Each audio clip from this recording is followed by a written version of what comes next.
Diyos maray na aga po mga katiwala, nagbabalik po kita digdi sa Diocese ngunyan. And as we have said, we are now on the second Sunday in the Lenten season. Nagpipreparar po kita para sa Semana Santa. Sabi ta kasubago before the break, ang sentro po kan sa tuyang liturgical life, iyo po ang Semana Santa, in particular, the last 3 days.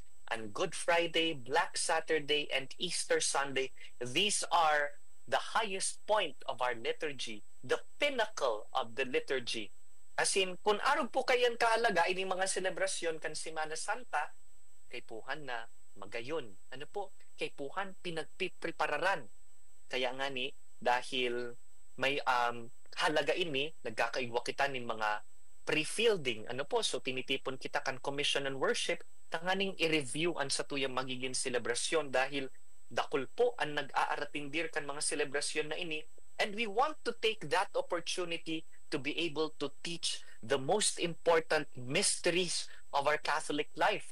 Digdi po kay Puhan na hihiling nindang malinaw ang mga simbolismo, magayon ang satuyang lugar, malinig ang simbahan, solido ang satuyang teolohiya.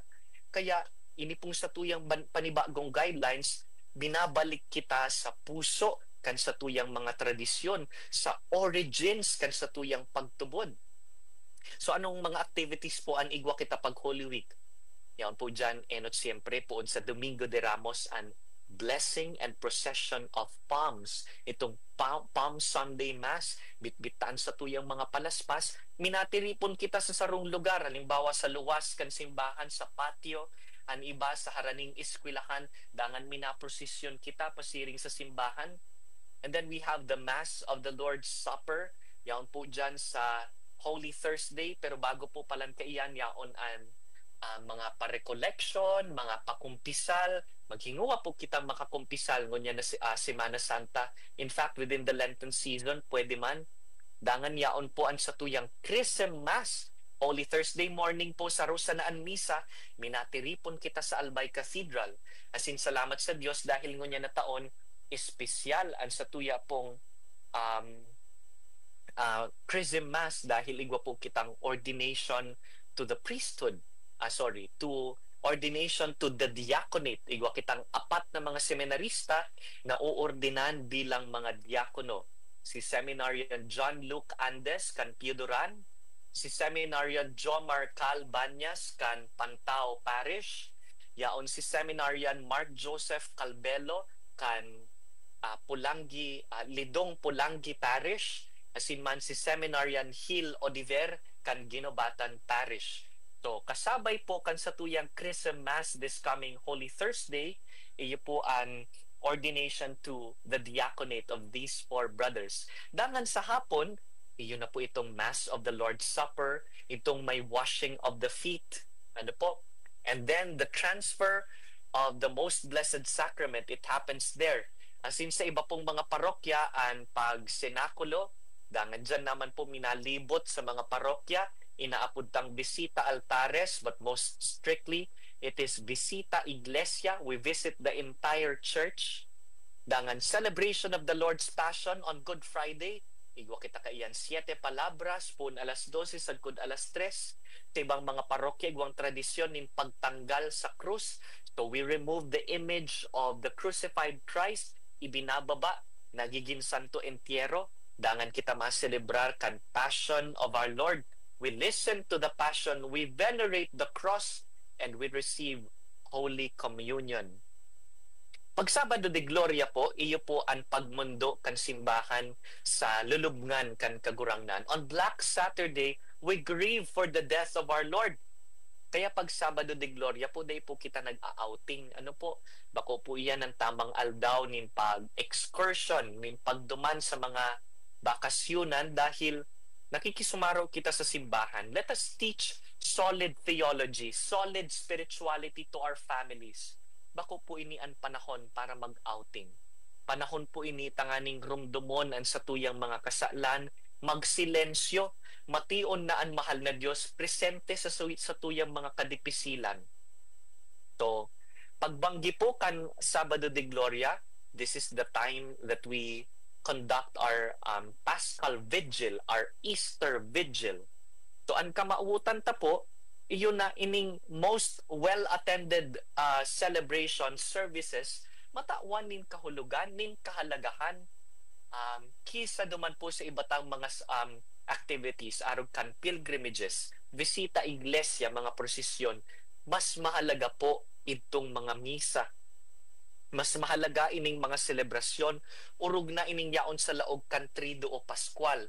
Dahil po ang celebration ta pag Thursday, Holy Thursday, ining Last Supper, magkasurog po ini sagkod na ining Sabadong Banggi, sagkod na sa batuntaan Easter Sunday. These are all one and the same celebration, the Paschal Triduum. Ingwakon ta po na masabutan iyan kan sa tuyang mga parasimba, mga paratubod, makapagpartisipar kita. Because only when we understand and appreciate these mysteries are we able to enter into them and find it alive in our daily lives. Totoo po ang Misteryo Pascual. And it's not just something that we experience at the end of our lives. It is right here where we are right now. Binubuksan po sa tuyang atubang, it unfolds before us the Paschal Mystery. Aram ta iyan. Aram ta na totoo na minaagi na kita sa kadakol na pagtios. In fact, minaagi kita sa manlain-lain na porma nin kagadanan. Yan po, bako lang temporal death, kundi several Paschal deaths. Mantang nabubuhay kita, kadakol kitang kagadanan na inaagihan. Ano po? And we would like to enter into those experiences with the trust, with the hope na ang kagurangnan na buhay liwathali sa mga gadan. And this is the same hope that we carry with us. Nasiring na ang kagurangnan Hesus Kristo, nagbangon girare hali sa mga gadan. Kita man po, mabangon kita hali sa manlain-lain na kagadanan na sa tuyang na i-experiensyahan. That is the Paschal Mystery. That is the Paschal way of life. Ano po? Iyan ang sa tuyang pinagsasaksihan. Kaya arog na sana po kaiyan kahalaga ang pagprepararta para sa Holy Week. Dahil mahalagang masabutan tagabos paulit-ulit taon-taon, that our lives have to be patterned after the Paschal Mystery. Yan. Takulang tabang po sa pagsabot na ini ang sa tuyang mga prosesyon. So our Holy Week processions ought to have an evangelizing nature. Kay puhan na pag minaprosesyon kita, nakakatukdo kita manungod sa mga karakter, mga tawo, mga eksena na nangyari duman po sa pagtios, pagkagadan, pagkabuhay liwat kan sa tuyang kagurangnan. Kaya husto na sana ang paghinguwata nan sa tuyang mga imahen, accurate, ano po, historically, scripturally accurate, tangani na maging makahulugan para sa mga nagsasabay, naglalakaw, nakikipangadji pag kita nagpuprosesyon. Ano po? So, sabi ta kan nakaaging simana, ang Holy Week procession ta po is a mirror of our pilgrim journey. Kita po na mga nagbabaklay, pasiring sa langit, pasiring sa harong kan Ama, iyo po yan ang imahen. Kaya, pag may prosesyon, makisabay po. Minalakaw kita, lalo na kung may kakayahan pa man magralakaw, kung maluya na ang tuhod, day man po yan required. This ought to be prayer in movement. Pamibi na nagkihiro, nagbabaklay. Nanganing marumduman ta na ang sa tuyang buhay digdi sa kinaban is a pilgrimage. Minalakaw kita pasiring sa kalangitan. And that is why processions ought to be prayer with movement in community. Magkairibahan kita, bakusa ng solo. So processions engage the whole person. Our sight, our hearing, our touch. Tangani na magkaigot kitang mas hararom na partisipasyon sa mga misteryo na sa tuyang pinagsisilibrar. Kaya, magayon ang posisyon, silensyo kita, nadadangog ta ang mga pangadji, ang mga introduksyon, kan mga imahen, ang parong, kan insenso. Sometimes we touch the images, we involve all our senses dahil ang hawak, nagpapangadji. Ano po? So, da ita kinakamuhian ang mga imahen Dahil po kita nagsasamba nin mga rebulto, paulit-ulit po iyan na criticism sa tuya. Dahil po nagsasambaan mga Katoliko. Ang sa tuya pong mga imahen, gamit ta iyan tanganing matabangan kita sa pagpangadji. Karog man po iyan kan sa tuyang mga mahal sa buhay, whose pictures we keep, whose pictures we honor, pero aram ta na bako man sinda iyan picture na iyan. It is a representation of our loved ones who have gone ahead of us. Karog man po kaiyan ang mga imahen ta. We understand that these images are not the saints themselves. We don't worship graven images. Instead, these are representations of the saints who are interceding for us in heaven. Binabaduan ta sinda, ginagamitan sa indang tamang iconography and symbolisms because we want to remember the holy life that they lived. Butang marumduman sinda, mamidbidan, ma-inspirar kita na makaarog sa inda to be ourselves holy, to be ourselves sanctified.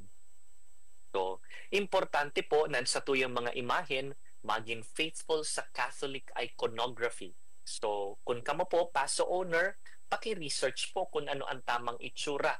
Ano ang bado, ano ang kapot na mga simbolo, gura ano siya dapat kasimple dahil aram ta na may mga personages po kita na mayayaman, pero bako dahil mayaman is arbitrarily makaag kita dyan ng mga simbolo ng yaman na contemporary. Ano po, we have to research kung ano ang symbols of wealth. Siguro, kay ito po ang tela, ang kulay, kan textile, kan fabric. May mga tela po kay ito na mayaman sa ng mga tao ang nakakabakal. May kulay that are for the rich dahil the iman afford an tint, an pigment, kan mga dukha. So colors convey deep symbolism. Halimbawa, deep purple represents divine love. Blue signifies divine truth. Fiery gold reflects divine abundance. Green symbolizes the Holy Spirit as the source of life. So mahalaga po na ma-maintain ta ang fidelity sa visual traditions tangani na padagos pong maging means nin catechesis and sa tuyang mga prosesyon.